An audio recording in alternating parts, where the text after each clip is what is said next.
What's going on, everybody? Welcome back to another episode of MCAT Mondays, Gen Chem episode 4. As you guys can see, we got a new setup, and that's because I'm back at the University of Michigan. For those of you guys that don't know, I go to the University of Michigan, Ann Arbor. So yeah, go blue. Yeah, I also got a bigger board as well. So now you guys can actually see what I'm actually writing. And if you guys want me to redo any episodes from the past, just to see what I'm writing and whatnot, yeah, feel free to let me know. On top of that, I also fired Cameraman Sam. He's been slacking lately, and I hired him with the, automation's most best equipment, the Cameraman Stand. And his name will now be referred to as Cameraman Stand, the Cameraman Stand. Okay? Without further ado, I guess let's just do this.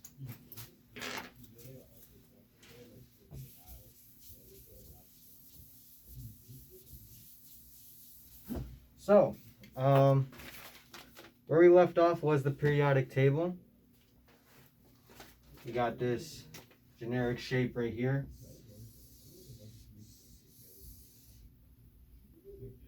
This is group 1, group 2, transitions in the middle, and then the non-metals are over here. Group 1, 2, 7, and 8 is the most prominent ones. Let's see. Yeah, you guys can see that. You also got lanthanides right here. Lanthanides and actinides, I forgot to mention that. And those are the rare earth metals. Transition metals is the D block. Representative metals are on this side. Representative elements are on that side. And we can go through. You can go through each group of the main groups based off of oxidation and reduction. So I'm just going to do that right now.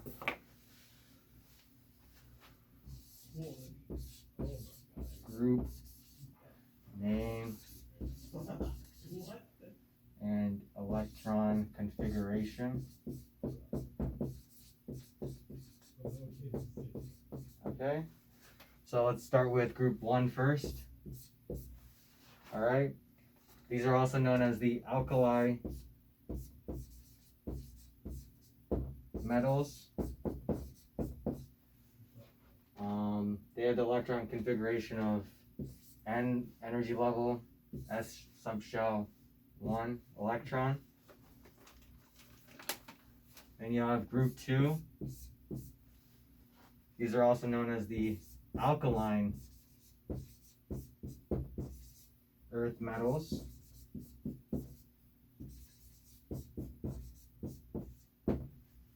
And they have the electron configuration of N, S with electrons of 2. And let's try to space so you guys can see. 7. Group 7 is also pretty notable because these are the halogens. They have the electron configuration of NP5. And group 8, last notable one. You guys should all know this. Noble gases. NP6. Okay? Now these 3 are very unique, or all of them are very unique, because this is let's just start with noble gases. This is unique because they're inert. Okay, they're not very reactive. Alright? Halogens are unique in that they are, let me just have some more space. Halogens are unique.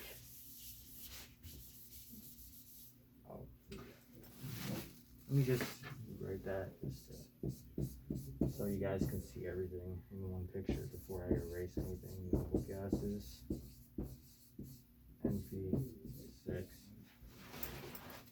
see all that. I'm gonna erase this.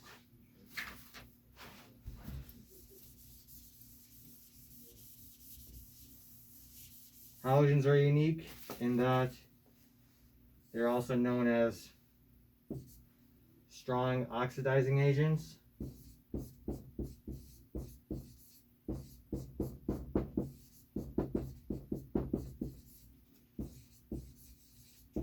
Which means they gain electrons. They like to consume those electrons. And these two, alkaline metals and alkaline earth metals, because they only have like two of these subshells, like 2 electrons in these first subshell, they're more likely to be strong reducing agents, or they're known as strong reducing agents. Strong reducing agents. Which means that they are more likely to lose electrons easily. So, lose electrons easily. My bad for the smush writing, sorry. I'll work better on that next time. And you could sum all that concepts up as follows. Oil rig.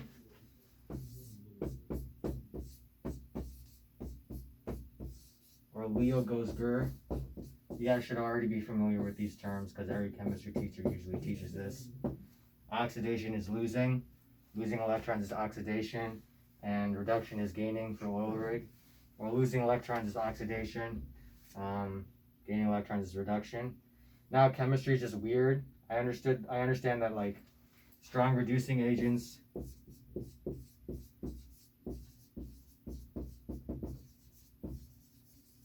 means oxidation. I don't know why they feel the need to complicate things. I guess that's just like job security at the end of the day. But they feel the need to put like the opposite in the name, which is weird to me. I mean, why not just leave it as oxidation? Stop trying to like complicate things. But you know what? Yeah, this is what they decided to do. I guess more power to them. Whatever. Strong reduction or strong oxidizing agents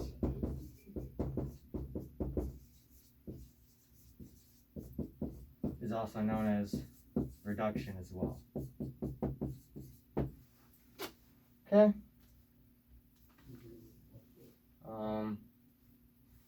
Yeah. Should sum up that part. Let's see. Now let's go on to periodic trends. Isn't that fun? I hope you guys are having a gaff or laughs while we're doing this, because, you know, very exciting stuff, right? Pay attention, you. I know you're falling asleep there. 8 minutes in, you guys are already falling asleep? Come on, man. Periodic trends. MCAT 7.5 hours, alright? Effective. Alright, let's do periodic trends. Effective nuclear charge is going to be the first one.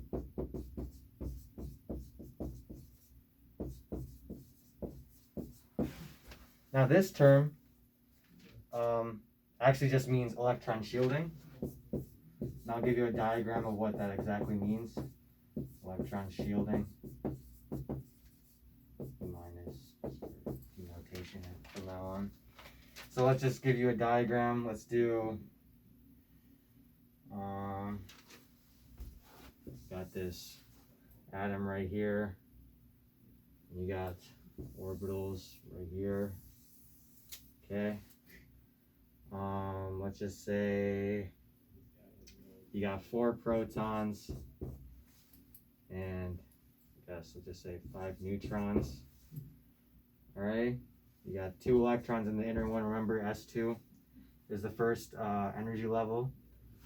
You also got another 2 electrons because 4 protons has 4 electrons. Now, effective nuclear charge, electron shielding. So what this is basically saying is, for these outer ring electrons, they are technically feeling a plus a +2 attraction, because if you think about it this way, these two electrons are basically canceling out the two of the proton positive charges. Let's just think about it like that, okay? And that should give you like the whole scope of effective nuclear charge, which is also denoted as Z effective, okay? Pretty weird stuff, right? At least you guys are learning something, okay?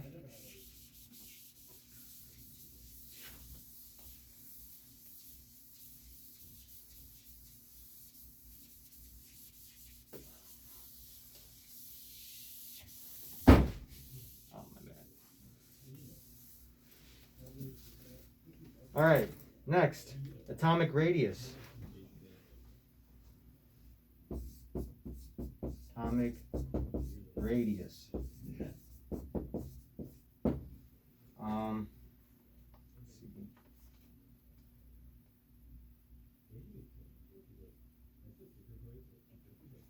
So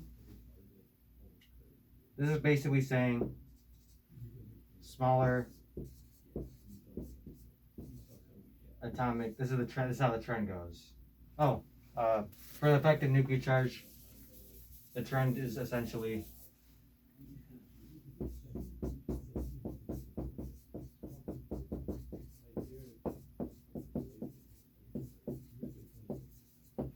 increases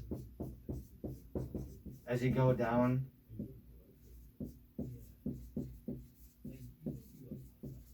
a periodic table, or down the periodic table.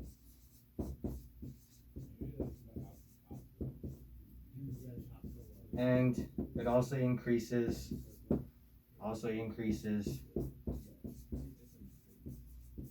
when you go to the right across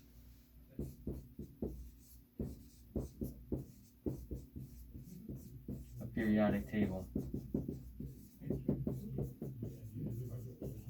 So down to the right is increasing effective nuclear charge. So like this way.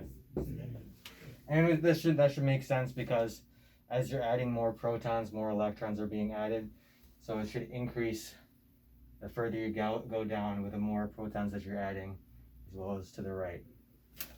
So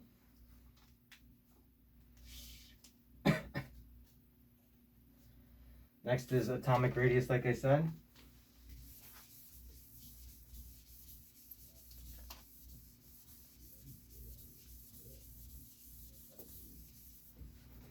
My bad, guys, for screwing up a bit there. I'm sorry about that.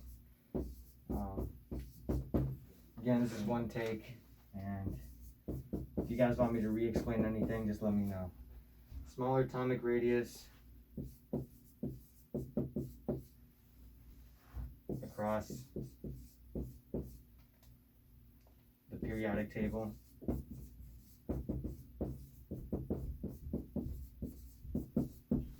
And bigger atomic radius as you go down. Bigger atomic radius as you go down. This should also make sense, because you're adding more electrons as you go, again, down the periodic table. However, if you're going to the right, think about it this way. You're adding more protons, and that should effectively pull in the electrons, because it's getting more and more attracted to it, right? So should be increasing atomic radius as you go down. AR increases, okay? And when you're going to the right, AR decreases. I'm gonna show like another like just the general periodic table at the very end, maybe in the second part of this video, just to show like the whole, all these trends, how it looks like in a general periodic table. Okay, so no need to fret.